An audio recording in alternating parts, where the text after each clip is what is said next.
Spring 2024, what am I watching? What am I not watching? What do I recommend? Let's get right into it. Starting off with a very controversial take, I dropped Konosuba Season 3. I don't think there is anything particularly wrong with the series. For some reason, I just either grew out of it or it grew out of me.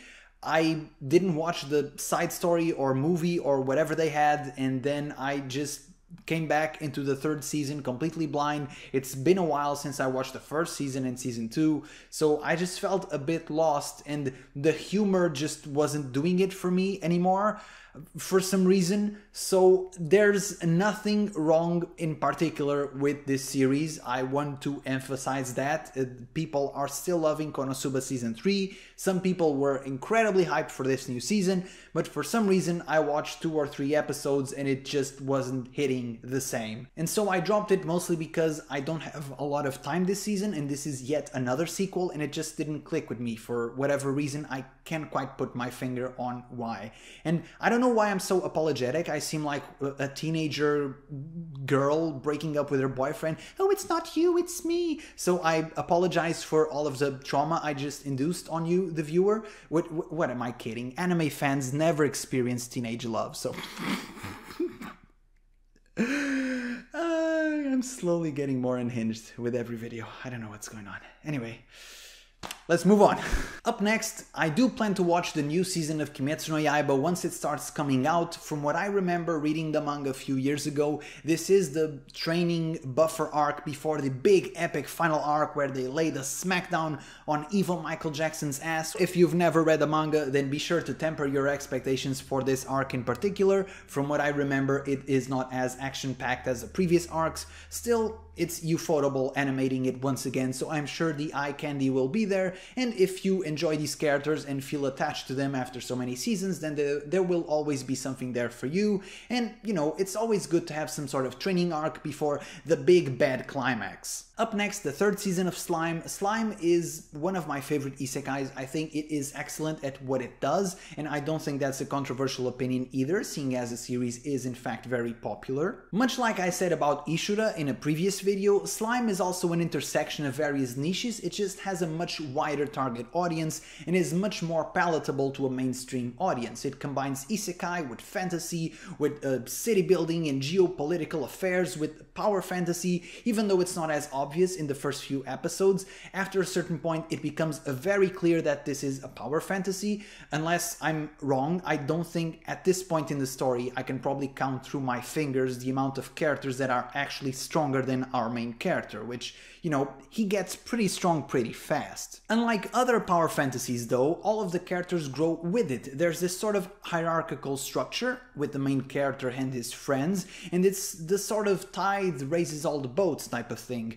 As, for example, in solo leveling, where the main character quickly gets stronger and starts overshadowing every other character, whereas they become these sort of irrelevant background characters and they start losing more appeal and it's just a one-man show. In Slime, all of the characters get stronger, which also really helps for you to get attached to the secondary characters. Liking the cast as a whole is also very important because this series really takes its time with its geopolitical affairs. There are certain episodes where it's just a strategy meeting. Once you hear the word strategy meeting, your immediate guttural reaction is but, you know, these ones can actually be pretty entertaining, or at least tolerable enough because you like the characters enough to where they're a decent buffer between the actual relevant episodes. So overall, I really like Slime. I think it does a lot of things right. It's not groundbreaking by any means, but I think it really does excel at what it sets out to do, and its varied cast will have something for everyone.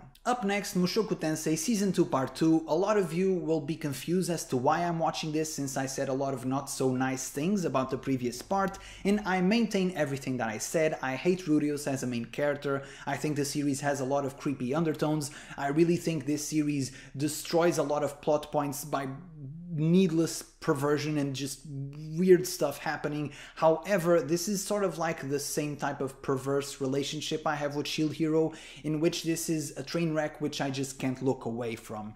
And so I'm watching this new part as well. Keep in mind, I think comparing Mushoku Tensei to Shield Hero is a very unfair comparison. I think Shield Hero is very poorly written and is almost a parody of the genre, while Mushoku Tensei is much better written and does have a lot of things going for it. It's just the bad things, or at least the things that I don't like, me personally, just really are a big detractor from the series itself. So if you like Mushoku Tensei, then you will also probably enjoy this new season. If you didn't like the previous seasons for the obvious reasons that you wouldn't like Mushoku Tensei for, then this new part is more of the same. I will not be making any more videos about this, since I really have no new thoughts. My previous criticisms still apply here.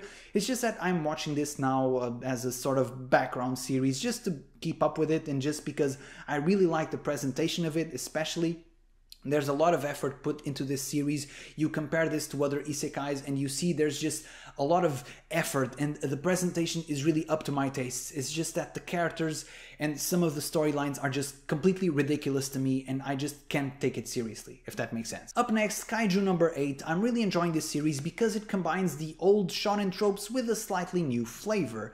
Kaiju number 8 is once again, not wanting to spoil the first episode or whatever, but it's once again the story about a dude that's fighting monsters and he becomes the monster himself. Wow, I've never heard this one before. It's just every single shonen ever. However, me personally, I'm not really a person that hates tropes. I think tropes exist for a reason, they just work. To me, it's all about the execution. I'm not a super cynical person where if something is similar to something else that I've already watched, then I'm not gonna like it. I'm not that kind of person. So, is the execution good? And to me, yes, it is. And especially because it joins this older shonen trope with an older character, which I really appreciate. I've really been enjoying the series, and especially if you're someone older like me who is sick of high school characters after high school characters and you want to watch a sort of battle shonen that has an older adult as a main character, then this series is likely for you. And the opening and ending in English are also very nice.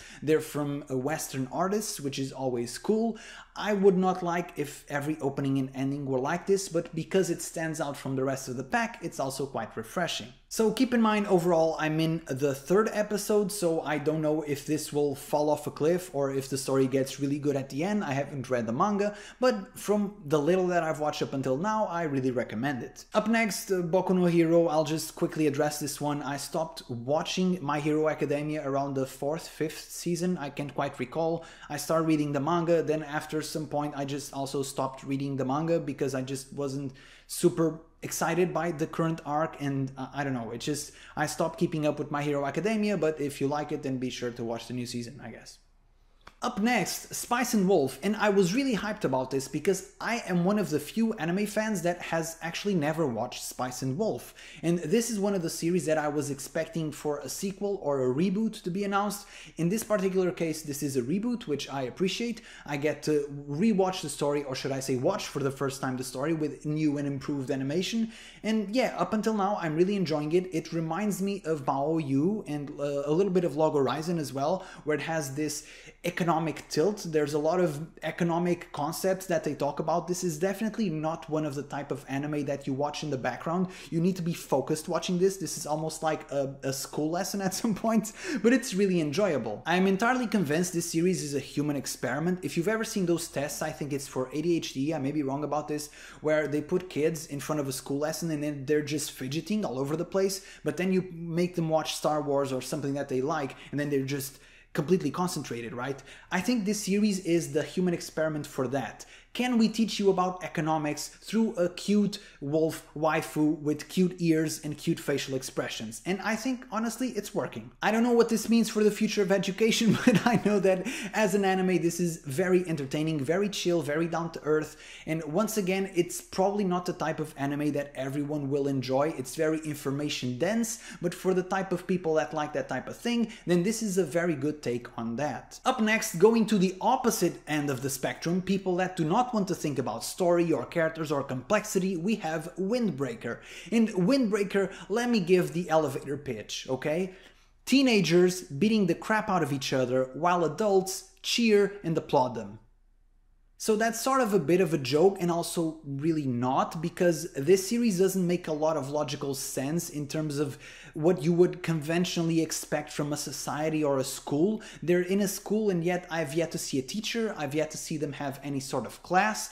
The school is apparently ruled by Gojo, who lives in the roof of the school, gardening, and okay, the series doesn't really make a lot of sense in terms of story, but it's just an action series and it excels at the action. Teenagers punching and kicking each other in the middle of the street, gang fights for supremacy, teenagers wanting to be the biggest alpha male in high school, and obviously this is all super ridiculous, but this is a very entertaining action series, and obviously because it is an action series, the animation plays a big part, and I think the animation and choreography for these fights really is quite pleasant. I don't know if this series will scale in a God of High School type of way, I hope not, but up until now no character really has powers or any sort of ki or chakra or mana or anything. It's just dudes slapping meat, and it's been very entertaining. The choreography and animation for the meat slapping has been very cool, and I'm enjoying this series for completely different reasons than I'm enjoying Spice and Wolf.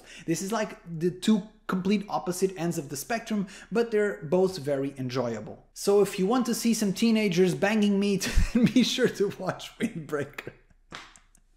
Up next, I'll just run down through the anime since I don't have really a lot to say about most of them.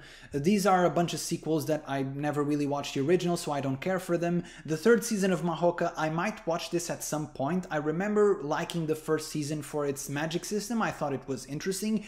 The relationship between the two main siblings was a bit sussy, but yeah, the first season I remember liking. The second season I don't think was as memorable. I barely remember anything about it, but still I might watch the third season on the background if I have the time. Besides that, it's just a bunch of isekai and sequel slop. I don't really care about most of these anime. I actually thought about watching Remaster. The reviews were so awful that it just turned me off. And yeah, it's just a bunch of anime that I probably will not be watching. I was actually super shocked to discover that Black Butler is a shonen. For some reason, I was entirely convinced this was a shoujo. I thought it was an anime for girls. Apparently, it's a shonen, the more you know. And yeah, besides that, I don't think I'll be watching anything unless something really stands out in the community, unless something really starts gaining some hype. I think it's just I don't have time to be watching any more seasonal anime. I will say though, this one in particular, I was very curious about because the score is just so low that it's also one of those train wrecks that you kind of have to watch. Scores on my anime list tend to default towards 7 because 7 is just what people give to good, and I'm not even criticizing it because it's also what I do personally. And so because, as you can see, scores generally speaking tend to tilt towards 7, an anime that has 5, that has got to be a stinker, and maybe it stinks so bad that it deserves to be watched just for the stinkery, which I'll probably won't watch it, but it just stood out to me because the score is just so absurdly low. And yeah, besides that, it's just a bunch of anime that I won't watch. And as for the leftovers of the previous season, I am obviously watching Dungeon Meshi, which I am very much enjoying it as it keeps getting better and better. And yeah, I think that is it for me. That is it for me today, folks. Be sure to leave a like and subscribe. What are you watching this season? And I'll see you guys on the next video. Ciao!